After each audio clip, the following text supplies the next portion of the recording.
little side story that just happened. I was sitting down thinking about recording, opened up a window for light and fresh air. Maybe that's a German thing, maybe. I have some German ancestry on my mom's side. Yeah, I love the Alpine air. It's sehr gut, yeah. And anyway, I opened it up and I saw this cat on the roof over there.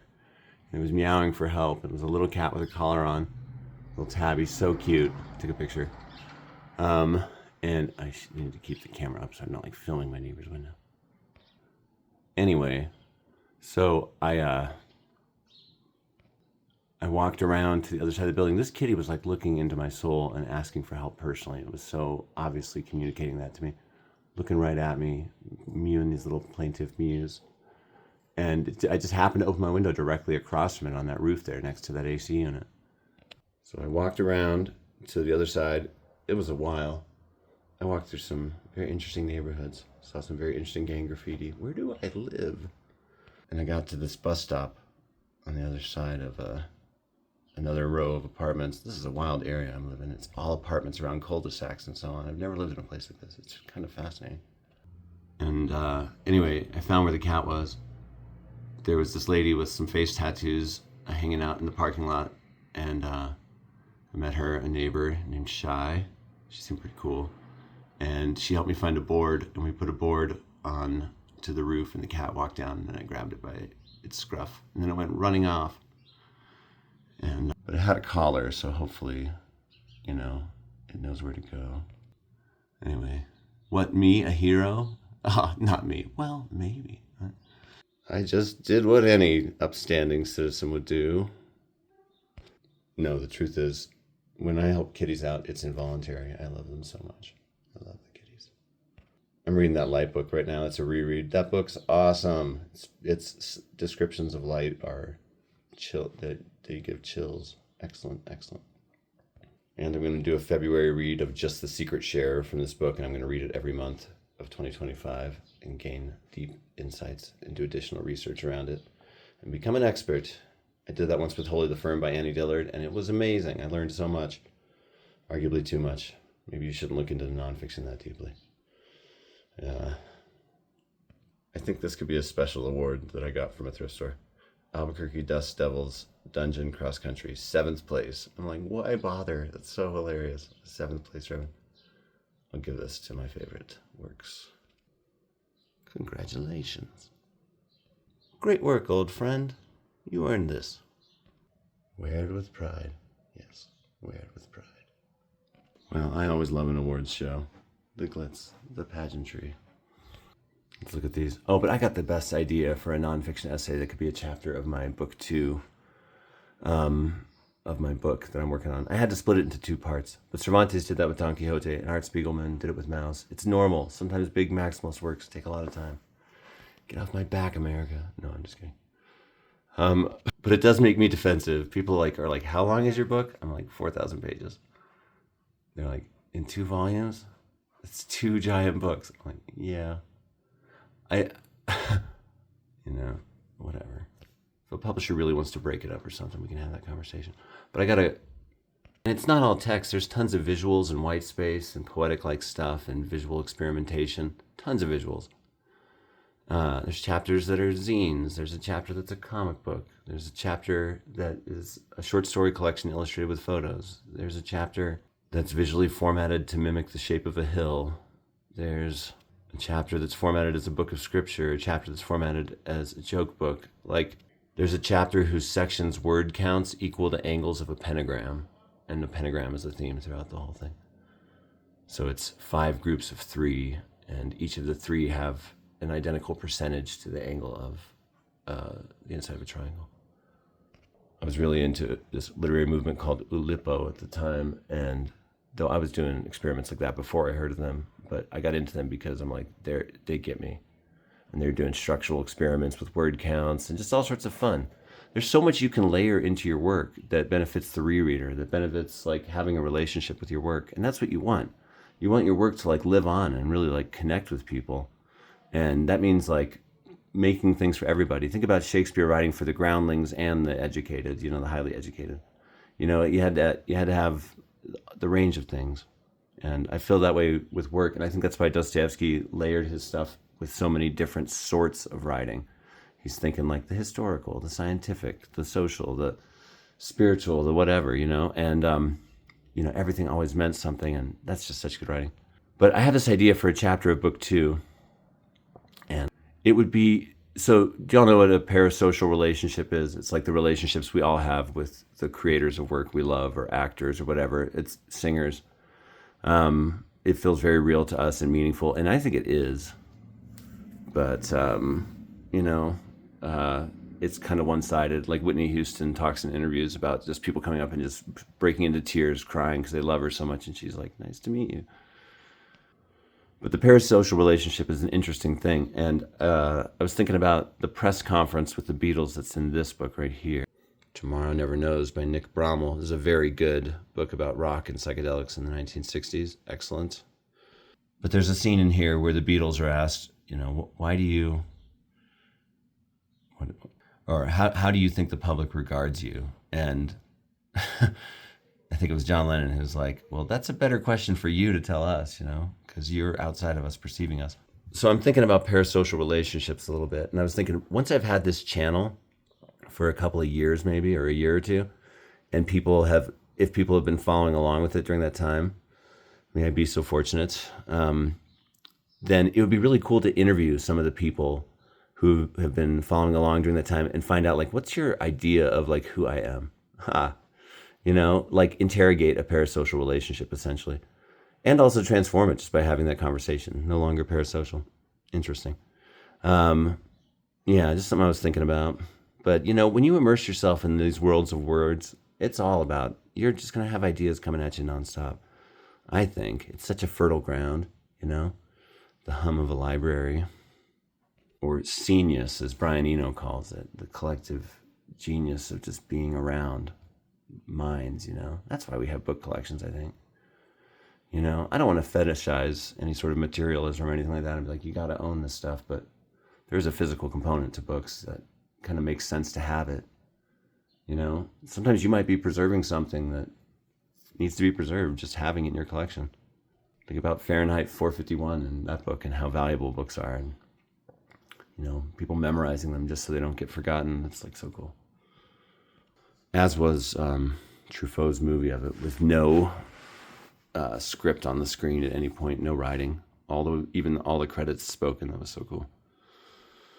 Caring for your books. I remember when I bought this at a library sale, the cashier complimented my book choices that I bought. Said it was like the best haul she'd seen that day. So that's awesome. We have preserved the book, and the book has preserved us. Whoa. I really should read this. Books and readers. A book, it has been said, is a machine to think with. That's so cool. Starting fresh before you read. Huh. This is Derrida. Isn't that some famous philosopher guy? No, that's Derrida. Never mind. Whole corners of the written world I don't know much about. The enemy next door and at home. Oh, I so agree with this. Neither a borrower nor a lender be. I hate when people force loan me books because I'm like, now I just got to take care of your possession for a long time. It's going to be forever before I get to this. But sometimes they're good, and I'm glad I read them. And if I loan people books, it's like, goodbye forever. See you in My Struggle Volume 2. It's dumb to loan people books. Only pushy, annoying people ever borrow books from me because I don't generally loan books. I'd rather give you the book and just be done with it. Hazards of the trade. Mildew. Finally someone's talking about the real stuff. Vermin. Simple tools. This book looks great. Treatments and techniques. Little book, you've just earned your way onto the currently being read pile. Enjoy. Okay, first of all, this is a beautiful book. You hear that guy yelling outside the window? He's the voice of this cul-de-sac. Now I've met him. It kind of makes me laugh. He has a booming voice. Select the letters of Lucian. What did he write about? Satirist. Did he write that meditation on things? I can't remember. Dang, look, he had a discernible impact on figures such as Erasmus, Marlowe, Shakespeare, Swift, Voltaire, Goethe, Botticelli, Michelangelo and many others. Wow. Beautiful paperback. I like the zany cover. That could be an Evergory. That's definitely an Evergory. I know your fonts, Mr. Gory.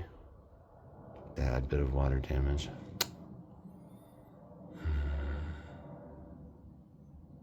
Wow. Oh man, y'all, look at what was written in here. Lucian is rather like a loud, coarse member of a moose lodge, mocking a production of Aida or Hamlet. A man for whom anything other than a plate of meat and taters is a fraud worthy of a contemptuous bashing.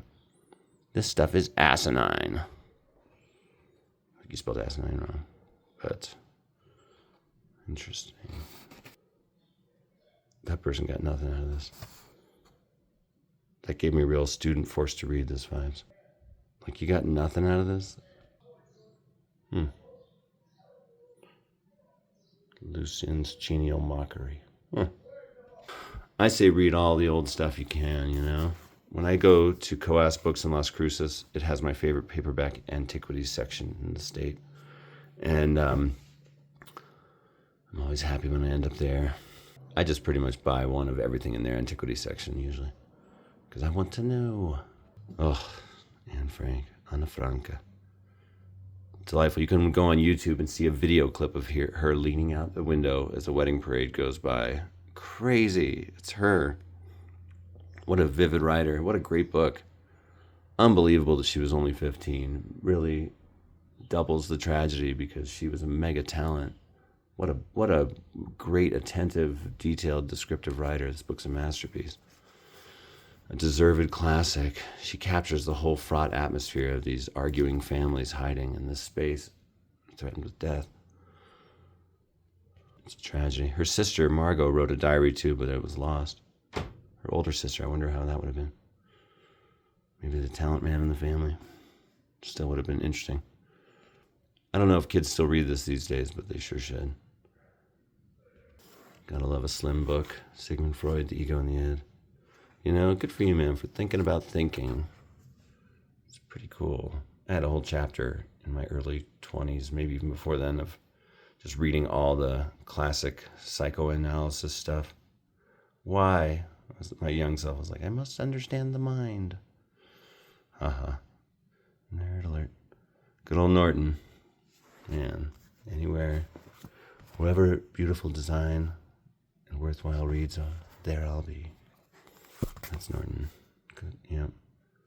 So, you know, supposedly, you know, there's a lot that just says none of these things, the id, the ego, and the superego, correlate with the brain chemistry. It's all a bunch of bloody nonsense, you know, some of that. But, you know, why? Why is it all a bunch of nonsense? This guy's thinking about the mind. I think that his case is compelling enough that everyone that's come since has had to deal with it. He kind of invented therapy, you know. And I love talking about dreams, and I think his approach is a really interesting approach. And he's talking about it in a rational way. Many of his acolytes have interesting books too. I've read some Jung. He's cool, I think. Gets into the deep, weird stuff, all that shadow self stuff we saw in The Secret Share. And Fromm, I read his book, The Forgotten Language. Probably got nothing out of it, you know, just like reading as a young person. But I remember thinking he looked at fairy tales, and I thought that was cool. That's a really cool movie. I like that it was like made so soon after the events of it. It gives it a real brashness and immediacy. Great actors. The most devastating detective story of the century. All the presidents, man. All about Watergate. Craziness. Great looking paperback. That barcode. Neat. Oh, yeah. Okay, this is one of the most important books about cities and suburbs and urban planning that I can imagine exists. I mean, not like I've read everything in that world of reading, but this book is so great. Communitas, Means of Livelihood and Ways of Life. It's so polished and beautiful and well thought out. It's like a literary analysis and approach to cities and why they are the way they are. It's fantastic. If you see this book, snatch it up. I just gave away another copy I had that was in better shape. Regrets? No, I'm all right. I'll be fine. Lewis Mumford, who's probably someone who knows about this stuff, said that Communitas stands in a class by itself, a fresh and original theoretic contribution to the art of building cities. Such a book does not appear often. When it does, it is entitled to no restrained and grudging praise. It is a witty, penetrating, provocative, and above all, on many essential matters, a wise book. It is, for it deals with the underlying values and purposes, political and moral, on which planning of any sort must be based. Continued on back cover. So much praise, I got to continue on the back cover. Oh, I see. It's just continue with more quotes. A revival of the tradition of utopian thinking seems to me one of the important intellectual tasks of today. Communitas is therefore particularly welcome. It is avowedly utopian, both in its critique of earlier community plans and in its presentation. I'm telling you, this is a good topic. Even if you've never thought about it being an interesting topic before, cities, I mean, most people live in some kind of city, some kind of community, you know. Only the temperate zone, believes Fuller, produces free civilization. Subtropical peoples are doomed to semi-fascism. What? I gotta reread that to figure that out. Oh, I quoted this in something. Work in which people have the satisfaction neither of direction nor craftsmanship, but merely of wages, is essentially unbearable. The worker is eager to be let loose and go far away. He must be protected by a green belt. Recommended. Okay, what? I'm sure this is amazing. The world the slaveholders made. Vintage, you make a beautiful paperback. Good job, folks. An advancement to new levels of understanding in the study of slave society. The slave system in the New World. Wow. 2 long essays. First is a comparative analysis of the differing slave systems in the New World, and the second provides a friendly but not uncritical discussion of the thought of George Fitzhugh, a leading pro-slavery theorist of the Old South. Whoa. Serious discussion of the issues Genovese boldly confronts is no longer possible without reference to his brilliant, disturbing, and thought-provoking analysis. Cool. I ran into this PhD historian some time ago, and he kept dismissing all the books I mentioned because they were old and there was new, more current scholarship. He was like a PhD historian. I'm like, so I should just throw all my books away? They still have facts and things in them. Give me a break. Okay, this book is so good. I couldn't believe how interesting this was. I learned a ton. Social life in Old Virginia. When I was writing the chapter of my book that is a 500-page mini-series script about walking across the country in 2001, I had a chapter on Virginia because a lot happened in Virginia. One of our hikers got nerve damage in his feet, and we had to get a wheelchair and push him across the whole state. And so it took us onto all these back roads, and we went all over Virginia, and it was wild. I remember walking the dirt roads on a beautiful day in this rural old place that was old in all these different senses. And it was just so beautiful, just thinking, why doesn't everyone just walk across Virginia on dirt roads? This is the happiest I've ever been. Or splashing in rivers. One time I found an inner tube, and just everywhere we found a watering hole, and there's so many rivers and creeks in Virginia. We'd stop and chill out in the water and skip rocks and float around. And it was just bliss. One of those good times of life in old Virginia. But then, you start reading about it, and it's oh, wow, this is where a country began. The United States of America, this giant hegemony now that it's it's crazy. I took a class in early Christianity history one time, and when you start learning about the origins of these giant systems, it's a wild destiny. And Virginia's history is super interesting, and this is really interesting. And I have grown to really love this kind of history where it's just details of the little things that you would need to know if you were ever going to set something in that time, and if you want to picture it completely, But look at this beautiful book. You didn't have to make this so colorful and fun. This is vaporwave, but it's old, before that term was even coined. Vaporwave is that pink and purple and blue aesthetic with kind of a 90s vibe, drawing from maybe Lisa Frank Trapper Keepers and things like that. Early computer technology. But it's had a moment in the last few years. It turns up in mainstream movies all the time. And the music's cool. It's very interesting. Anyway, it's a beautiful little paperback. Oh, look at this. Some forgotten store. Oh, this is an Albuquerque defunct bookstore. Hey. I've often thought about writing a work that was like an encyclopedia of defunct venues of Albuquerque, New Mexico, because there's so many interesting music venues that used to exist here. But bookstores would be a good one. Penny Pincher Books. I remember looking this up and seeing where it is. Now that's like all car dealerships over there in Hayes Middle School.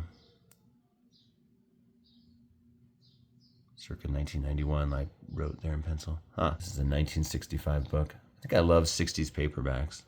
If I ever have to list my likes somewhere, I'll say 1960s paperbacks.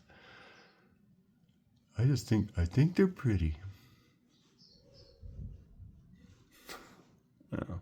Yeah, Virginia and what book was it that really hipped me out to all this jazz? I read a few things about the South, histories of the South, when I was writing that 7-episode miniseries, and that's why I read this book. It's so good. I have when you see a book you had a good time with, and you're like, you're awesome. Good book. You and me, we hung out for a while. I get you, man. You're cool. I know the depths you contain. So this is the first 2 sections of an even longer work. The historical impulse, it's so interesting.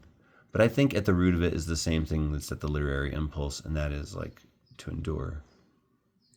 It's at the root of graffiti, maybe all art, handprints on the rock 35,000 years ago. Maybe not all art, but a lot of art. I'm reluctant to move on. I just like this book. It's really good. Another beautiful book. Look at this thing. But it shouldn't be in such good shape. It means it's not getting used. I should be out tromping around with this thing.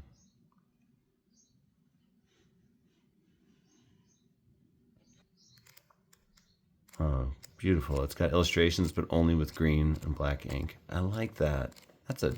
That's cool. I wonder what that does to your cost. What a neat idea. I've held off on using anything besides black and white in my book because I just want it to be able to be as cheap a paperback as possible eventually. Excellent, though. Wow. Gorgeous. The Peterson Field Guide, sponsored by the National Audubon Society. I just saw this movie called The Big Year. It's this old, kind of not a hit film. There's Jack Black and Steve Martin in it, and it's got a pretty good cast overall, but it's just about them trying to collect as many birds as possible as bird people. And one of the reviews I read about it through Rotten Tomatoes was like, unfathomable. Why does this movie exist? Unfathomable.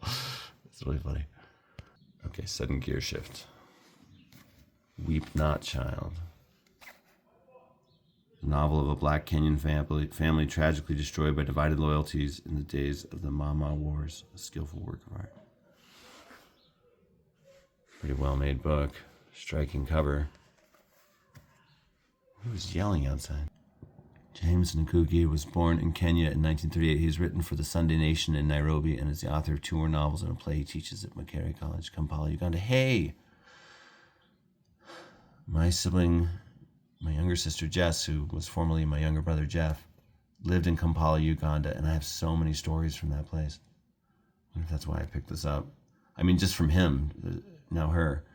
Secondhand tales, whoa. The things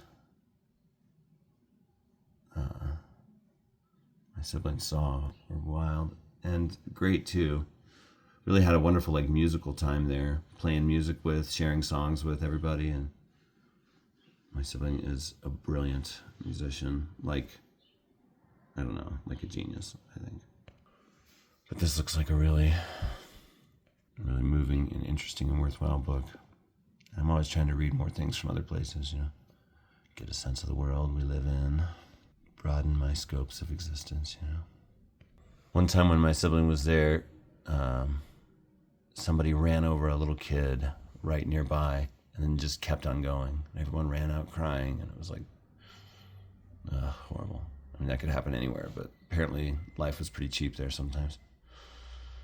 And saw a lot of banana liquor. Anyway, couldn't even go to the northern part of the country because it was so violent up there. Met a slave-owning guy in the middle of a big lake that had a plantation there with slaves. Some white guy. What? Told me these wild stories of flying over the Sahara with a priest in the plane. 1969. Woodstock was happening and this book was being printed. The Journals of Lewis and Clark. Yeah. This is one I'll just any edition I see of that I can get affordably, I will snatch up. Because, you know, like them or not, and you could blame them. I mean, yeah, there's a lot of criticisms to make of Lewis and Clark, but also they were two real ones. If you're, Clark literally owned a slave. He's such a good writer and a thoughtful person in his journals, and he literally owned another human during all that time. I cannot get into that mentality. Oh man. And Clark promised to free his slave after the expedition and didn't, and after his death and didn't. Sheesh, Clark. But real poetic journal writer. And so was old Clarky. Back in the day, I had an idea. I really wanted to make and film a reality show that would have been unlike anything else. And I had this idea in 2001, so there was really nothing quite like this. There might be some variants of this sort of thing now. But what I wanted to do was literally recreate the Lewis and Clark journey on foot and boat, like in all the ways that they did it, but do it with a bunch of actors in character where we had to pretend we were the expedition, but doing it in modern times. And I thought all sorts of comedy would ensue from us pretending to be these old-timey people and never breaking character. And if we did break character, like, have a screaming fit or something like that, or laugh or something, well, then that's all part of the texture of it all too, and the weirdness of it. But I think that would have been such a cool idea. But I think I even wrote up a business proposal at one point to like try to fund an expedition to and get cameras to do it right. I was all adventure-minded as a young person and was very inspired by these journals. These journals led me to buy a canoe and do a 7-month canoe trip. I was going to travel America on rivers, but I took my canoe first on the Snake River in Idaho and got swept downstream and almost drowned for miles and miles, just barely clinging for life onto the gunnel.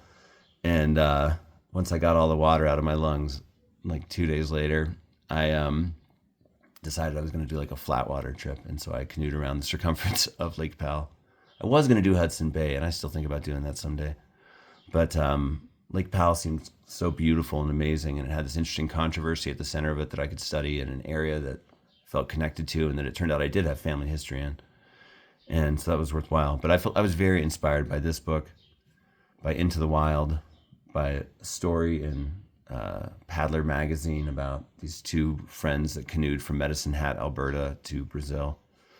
And it's good to read these stories, but I'll tell you, this has real value, and I don't know what form this is. Oh, this is not Devoto's. This is not Bernard Devoto's version, which is kind of the standard that I know, his abridgment. I've read that. It's still a big book, but the full ones, I've only seen them once at the downtown library in Albuquerque. They're huge. I'd like to read them all. Oh, and I saw them at UNM's library in the basement of Zimmerman. But, I mean, this is an account of a place that had been barely documented in English before that, like in some trapper's journals, and of peoples that have since gone, in part because of the discoveries of Lewis and Clark. Jefferson considered their expedition a failure because they didn't find the Northwest Passage. Dude, it's not there to find. It doesn't exist. Or it's so far north in Canada that it's not useful to us. And it won't be open until climate change thaws all the ice up there many, many years from now. Go just over this hat, young man. They really should have put Sacagawea on the cover. Not Charbonneau, her husband. He's lame. Oh, I don't know anything about Charbonneau. I don't remember. That's a wild title. May Sarton, I Knew a Phoenix. She's got all these great looking books. They all kind of look like this, like Smith's album covers a little bit. And love it. Ooh, and a wraparound, a kind of partial wraparound. That's interesting. May Sarton, I Knew a Phoenix, sketches for an autobiography. As a nucleus for this absorbing book, Miss Sarton recalls her Belgian childhood. From these roots, which she has remembered with love, she traces the beginnings of a search for her world. Hey. She had a series of crucial encounters with Virginia Woolf. Cool. And others. Chapters in this book are indeed sketches, finely limbed and gracefully illuminated. Hey, nice.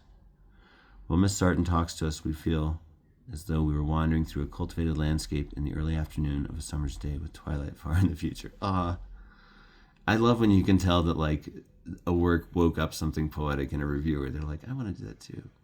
That's funny. Oh, Norton. Norton. We do love you. What a great guy. I mean, gal, person, entity. Whoever you are, Norton. Ugh. All hail the design of this book. Oh my gosh. Marston Bates. Is the significant, careful treatment that deserves to be widely read by all who are concerned with nature and with where man's bread is to come from. Hey. Compelling, informative, far-ranging book, the oceans, lakes, and rivers, deserts, and forests, all these come under the author's expert scrutiny. Hey, he has much to tell us about ourselves and our relationships with our animal neighbors that we may not suspect. Whoa. This sounds incredible. That's why I own it. That's why I didn't get rid of it. It's also beautiful. Is that the vintage icon? I believe it is. Nice. A look at the economy of nature and the ecology of man. This book is dedicated to some zoology students. Study of life, landscapes and seascapes, the living world, the open sea, the coral reef, lakes and rivers, the rainforest. Why am I not reading this right now? Woodland, savanna, and desert, the units of life, the biological community, the natural history of disease. Oh, this video is so long already. I'm so sorry. What? I got distracted, I guess. Okay. Rock and roll, everybody. Thanks for subscribing. The subscriber count grows daily. It's wild. Huh. That's cool. Thanks. I always appreciate your comments, everybody. You seem like a nice, literate, fun, odd bunch out there. Love it. That's great.